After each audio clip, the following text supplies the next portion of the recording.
could be red, or I could be yellow, I could be blue, or I could be purple, I could be green or pink or black or white. I could be every color you like. I could be every color you like. I could be every color you like. I could be every color you like.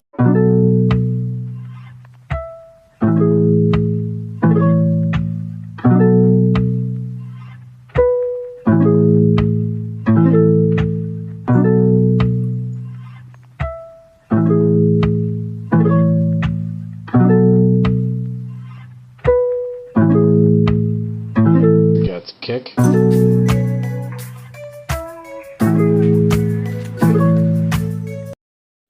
Assalamualaikum dan salam sejahtera. Nama diberi Al-Aman binti Amanatif dengan meja nombor 285370. Saya akan memulakan pembentangan untuk kerja khusus berkumpulan subjek kenegaraan Malaysia. Dan saya telah memilih tema warna-warni Malaysia sebagai tajuk laporan bertulis. Sebagai pengenalan, warna-warni Malaysia merupakan satu konsep yang menonjolkan kepelbagaian rakyat Malaysia. Menurut Perdana Menteri Malaysia yang ke-9 iaitu Datuk Ismail Sabri Yaakob pernah menyatakan bahawa kisah perjalanan Malaysia tercinta penuh dengan lembaran yang berwarna-warni. Justru itu, kepelbagaian dari pelbagai aspek dan sudut menjadikan Malaysia sebuah negara yang istimewa. Lantaran itu, kemasmukan di Malaysia menjadikan Malaysia lebih berwarna-warni dan mempunyai identiti tersendiri berbanding negara lain. Walaupun kaum masing-masing mempunyai jati diri yang kuat, namun perkara ini bukan penghalang kepada Malaysia untuk terus mengekalkan perpaduan dan keamanan sesama kaum walaupun berbeza. Itu membuktikan lagi kesatuan kaum di Malaysia erat walaupun berbeza asal-usul dan latar belakang.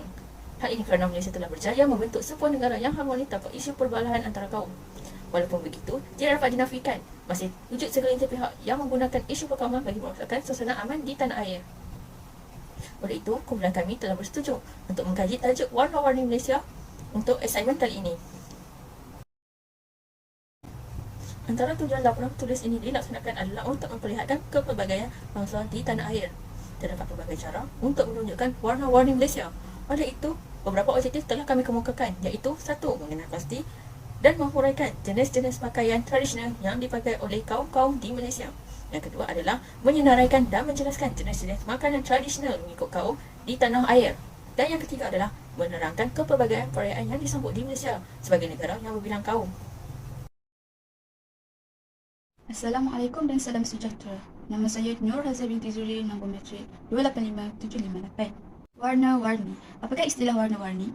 Warna-warni bermaksud berbagai-bagai warna dan warna-warna tersebut berperanan untuk menandakan atau melambangkan sesuatu. Namun, konsep warna-warni ini dilihat berbeza mengikut pandangan dan juga pengalaman bagi sesebuah masyarakat. Terdapat budaya yang boleh dibezakan melalui jenis dan variasi makna daripada warna-warna tersebut. Dan ini jelas menunjukkan bahawa adanya hubungan dan interaksi antara manusia dengan alam sekelilingnya. Jenis-jenis pakaian tradisional yang pertama adalah pakaian tradisional bagi bangsa Melayu iaitu baju Melayu. Baju Melayu ini telah mula dipakai sejak di Johor lagi dan ketika zaman pemerintahan Sultan Ibrahim ibn Sultan Abu Bakar. Dan baju yang paling popular pada zaman tersebut adalah baju Melayu bercekak musang, di mana ia merupakan baju Melayu yang berimej alami untuk leher baju yang bercekak tinggi serta meningkari leher. Dan yang kedua adalah baju kurung. Baju kurung juga berasal daripada negeri Johor dan telah pun wujud sejak zaman 200 tahun yang lalu. Baju kurung juga adalah merupakan salah satu sentuhan kreatif iaitu rekaan daripada Sultan Abu Bakar, iaitu adalah merupakan Sultan Johor pada tahun 1866. Okey, pakaian tradisional yang kedua adalah pakaian tradisional bagi bangsa Cina. Okey, bagi kaum lelaki mereka dipanggil sebagai sangfu, di mana sangfu ini membawa maksud iaitu baju dan seluar yang berasal daripada bahasa dialek Kantonis. Dan sangfu ini adalah jenis pakaian yang longgar, di mana bajunya adalah terbelah di depan. Dia adalah jenis baju yang berkondar tinggi serta dipakai bersama seluar longgar lah. Dan sangfu ini juga telah diperkenalkan sejak zaman pemerintahan dinasti Qing lagi, dan ia adalah merupakan pakaian asal tradisional bagi masyarakat Manchu lah. Dan yang kedua bagi kaum perempuan pula adalah cheongsam, di mana cheongsam ni kebanyakannya dapat dilihat ketika pada upacara tertentu lah, ketika majlis perkahwinan ke ataupun semasa menyambut Tahun Baru Cina. Dan asalnya pakaian cheongsam ni adalah merupakan pakaian yang berkain labuh, tapi disebabkan berlakunya peredaran zaman, jadi lama kelamaan kain cheongsam ni telah pun disingkatkanlah kepada paras lutut, dan ia dipakai secara ketat dan terbelahnya kain dia tu adalah di kiri dan juga di kanan. Okey, pakaian tradisional yang ketiga adalah pakaian tradisional bagi bangsa India. Okey, bagi kaum lelaki, mereka terkenal dengan pakaian yang dipanggil sebagai dhoti. Dhoti ni adalah pakaian dibuat daripada kain yang berwarna putih lah. Dan kebanyakan dhoti ni hanya boleh dilihat dan dipakai ketika majlis perkahwinan sahaja, kerana ada majlis perkahwinan di mana pengantin lelaki akan memakai pakaian dhoti itulah sebagai baju pengantin. Dan kain tersebut secara pemakaiannya adalah dililit pada bahagian pinggang dan diikat pada celah paha, dan kemudiannya dia akan disangkutkan kepada bahu lah. Dan terdapat juga sejenis dhoti yang berwarna kuning pudar ataupun yang kuning susu. Dan pakaian ini banyak yang pakaian dhoti yang berwarna seperti ini kebanyakannya banyak dipakai oleh golongan ceti lah. Okey, bagi pakaian kaum perempuan pula adalah sari. Sari ni adalah pakaian yang kiranya boleh dikatakan sebagai pakaian seharian lah bagi kaum wanita, ataupun boleh dilihat ketika pada musim perayaan. Dan kain sari ini adalah sejenis kain yang jarang dan juga lembut, dan pemakai ini perlu memakai anak baju yang ketat dan juga singkat. Kemudian kain sari ini akan dililit daripada pinggang dan akan diselempangkan pada bahu kiri lah. Dan lilitan pinggang bagi kain sari ini ada sebanyak 3 ke 5 kali lah, bagi menguatkan lilitan pada pinggang itu supaya kain sari itu tidak terurai. Pakaian tradisional yang terakhir adalah pakaian tradisional bagi Sabah dan juga Sarawak lah, iaitu salah satunya adalah masyarakat Kadazan. Okey, masyarakat Kadazan ini adalah sejenis masyarakat yang berasal daripada Penampang, dan lelaki akan memakai baju gaung, seluar salwar, bengkung togot dan pakaian kepala yang disebut sebagai singa lah. Manakala kaum perempuan pula akan memakai baju pendek yang dikenali sebagai sinuangga, iaitu merupakan kain labuh dan selendang batik yang dilengkapi dengan tali pinggang himpogot. Baju tradisional kaum Kadazan ni adalah daripada daerah Papar pula. Mereka akan terkenal dengan sejenis fabrik badu hitam yang berhias, renda serta kuning keemasan. Okey, lelaki ni pula, kaum lelaki daripada daerah Papar ni pula akan memakai pakaian kepala singa dari kain destar. Manakala kaum perempuan pula akan memakai siung dari anyaman buluh halus yang bermotifkan geometrik, dan perhiasan diri dari gelang tangan dan tali pinggang shilling perak. Terima kasih.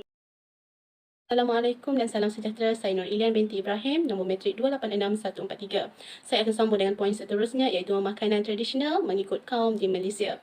Makanan tradisional tidak asing lagi dalam kalangan masyarakat di Malaysia yang kaya dengan pelbagai adat dan budaya. Bagi makanan tradisional kaum Melayu yang terkenal adalah nasi lemak. Nasi lemak ini juga sering dihidangkan sebagai sarapan di dalam kalangan masyarakat. Selain itu, makanan tradisional kaum Melayu adalah lemang. Lemang adalah sejenis makanan tradisi yang disukai oleh orang ramai. Seterusnya, makanan tradisional kaum Cina yang terkenal di Malaysia adalah char kway teow dan juga mi sizzling. Makanan ini juga sering digemari oleh kaum lain. Kaum Cina juga mempunyai kuih tradisional mereka sendiri, iaitu kuih bulan. Kini di Malaysia terdapat pelbagai versi dan bentuk, malah juga ada yang halal untuk dimakan oleh orang Islam. Di samping itu, kaum India juga memiliki makanan tradisional yang unik. Nasi biryani adalah merupakan nasi hidangan yang berasal dari kaum India. Terdapat pelbagai jenis nasi biryani, tetapi yang menjadi sebutan dan gilaan ialah nasi biryani gam. Selain daripada makanan tradisional kaum India yang berasaskan nasi, muruku juga merupakan makanan tradisional bagi kaum India. Muruku boleh didapati di mana-mana sahaja dan dihidangkan sebagai makanan ringan.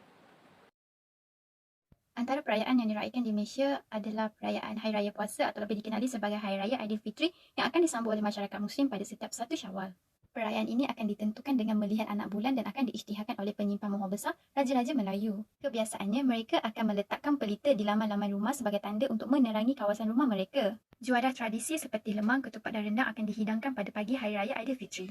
Dan pemberian duit raya juga akan diberikan kepada kanak-kanak, dan ini merupakan simbolik yang biasa dilakukan pada setiap kali pagi Hari Raya. Pada musim perayaan ini, amalan kunjung-mengunjung dan majlis rumah terbuka turut diadakan untuk bertujuan saling bermaafan antara satu sama lain. Seterusnya, perayaan yang disambut di Malaysia adalah perayaan sambutan Tahun Baru Cina yang diraihkan oleh masyarakat Cina Tionghoa. Perayaan ini biasanya diraihkan pada bulan Januari atau pada awal bulan Februari. Perayaan ini akan ditentukan dengan kalender yang dinaungi oleh 12 jenis binatang seperti singa, harimau, ular dan sebagainya. Pemberian ampau kepada kanak-kanak dan mereka yang belum berkahwin adalah simbolik biasa bagi setiap jenis perayaan. Tarian singa dan tarian naga pula menjadi salah satu simbolik bagi perayaan sambutan Tahun Baru Cina ini, di mana ianya dikatakan adalah untuk menghalau roh jahat dan untuk mendapat keberkatan daripada Tuhan mereka. Aktiviti makan besar merupakan aktiviti yang diraihkan oleh keluarga terdekat dan juga keluarga mereka untuk mengeratkan hubungan antara satu sama lain, dan perayaan ini juga boleh diraihkan oleh pelbagai jenis bangsa dan agama. Selain itu adalah perayaan Pesta Cahaya ataupun Hari Deepavali yang diraihkan oleh mereka yang beragama Hindu. Perayaan ini dianggap dapat menghapuskan kejahilan dan kejahatan pada masa lalu. Sewaktu musim perayaan ini, banyak adat tradisional yang dilakukan seperti mandi dengan menggunakan minyak bijang pada pagi Hari Raya. serta membuat kolam dan ranggoli di laman rumah dengan menggunakan beras yang telah diwarnakan dengan bermotifkan tumbuh-tumbuhan. Seperti biasa, perayaan ini juga mengamalkan amalan kunjung-mengunjung antara satu sama lain pada pagi hari raya. Perayaan-perayaan lain yang turut diraikan di Malaysia adalah Hari Natal, di mana perayaan ini akan diraikan oleh mereka yang beragama Kristian pada setiap 25 Disember. Kepercayaan agama mereka, hari 25 Disember merupakan hari kelahiran Tuhan mereka iaitu Jesus. Pada musim perayaan ini, mereka akan saling bertukar-tukar hadiah antara satu sama lain. Pelbagai perhiasan akan dihiaskan di dalam rumah dan perkara yang menjadi simbolik biasa adalah pokok-pokok Krismas bagi menandakan sudah masuknya Hari Natal.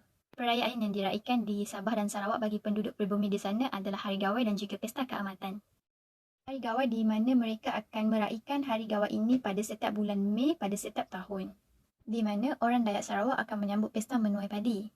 Hari Gawai merupakan hari yang amat penting bagi golongan petani. Hari Gawai menandakan tamat musim menuai dan bermulalah proses untuk menanam tanaman padi yang baru. Perayaan ini akan diraikan dengan cukup meriah di mana mereka akan bersama-sama mencari binatang liar seperti babi dan sebagainya untuk dinikmati dan makan bersama-sama dengan kaum mereka. Manakala Pesta Keamatan pula diraikan oleh penduduk Kadazan Dusun di Sabah. Perayaan ini merupakan perayaan khas untuk menghormati Bombazun iaitu semangat padi. Pada perayaan ini, kaum Kadazan Dusun ini akan meraikan Bombazun ini ataupun Pesta Keamatan ini dengan memakai pakaian tradisi dan menari tarian Sumazau. Pada hari Pesta Keamatan ini, mereka akan menghidangkan dan menjamu makanan dan minuman tradisi seperti air tuak atau dikenali sebagai tapai. Kesimpulannya, kehidupan dan cara hidup masyarakat Malaysia dilihat dapat mengekalkan keharmonian dan kesejahteraan yang ada di Malaysia dengan pengaruh Melayu, Cina, India, Sabah dan juga Sarawak. Keunikan Malaysia dikenali disebabkan oleh budaya dan agama yang pelbagai sehingga disanjung tinggi oleh negara lain. Namun, keunikan perayaan dan juga pelbagai jenis makanan dilihat menjadi faktor pelancong asing ke Malaysia. Oleh itu, rakyat Malaysia perlu menjaga warisan ini agar tidak pupus dan juga lebih menghargai keunikan yang ada di negara Malaysia.